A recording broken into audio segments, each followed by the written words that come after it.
Алла тағала Құран-ы Кәрімде айтады: «Ла юкаллифуллаху нафсан илля ус'аха». Аллах тағала өзінің пендесіне тек қана көтере алатын жүкті ғана жүктейді дейді.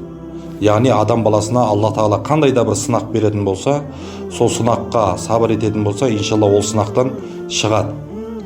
Ал енді екінші бір жағдай, адам баласының мынау миын зерттеген, миының болмысын, миының қыртысын, мидың қаншалықты нәрсені сыйдыра алатындығын зерттеген медицина ғалымдар айтады: егер де адам баласының басына ой келетін болса дейді, яғни мысалы арман делік, арманды да ол адам баласы көтере алатын болғандығы себепті Құдай тағала оның басына берді дейді.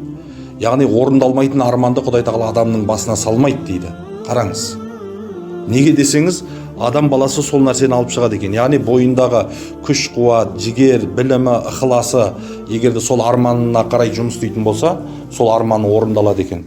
Өйткені адамның баласы орындалмайтын арманды миында тасымайды дейді.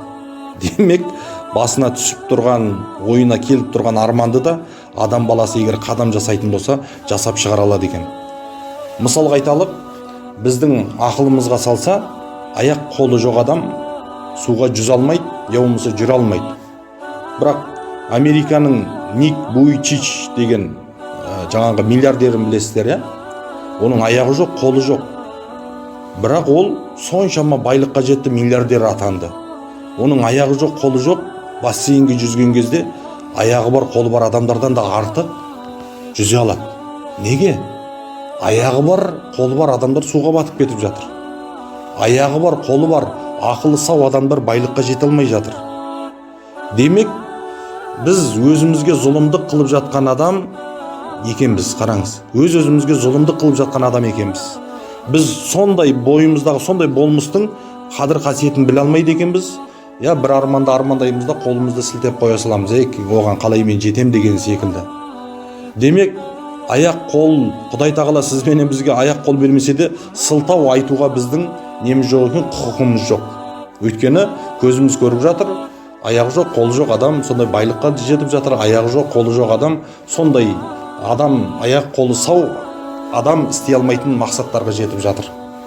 Өзіміздің ислам әлемінде де көзі көр қарылар бар. Туа біте көр болған, 30 пара Құранды, 114 сүрені жаттап алған.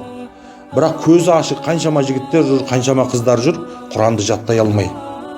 Демек, Құдай тағаланың құзырында сізбенен біз ешқашан сылтау айта алмайды екенбіз. Сол себепті Аллах тағала пенде өздеріне зұлымдық қылушы деген сол. Сен кедейсің ба? Кедейшілігің өзіңден. Сен жалқаусың ба? Жалқаушылығың өзіңден. Ешқашан біз Құдайдың тарапынан сылтау айтпауымыз керек екен.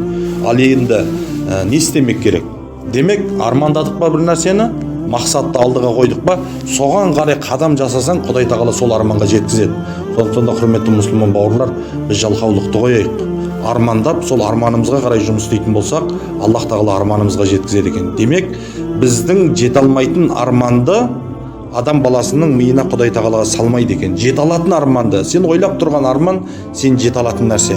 Неге десеңіз, қарапайым мысал, сол арманды, бүкіл идеяны, бүкіл ақылды адамның миы сыйғызады.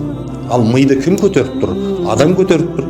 Демек, сенің басыңда тұрған, миыңда тұрған арманды сен көтеріп жүрсең, ол жетістікке де сен жете алады екенсің. Аллах тағала иншалла баршамыздың сондай жетістікке жетуімізді нәсіп етсін.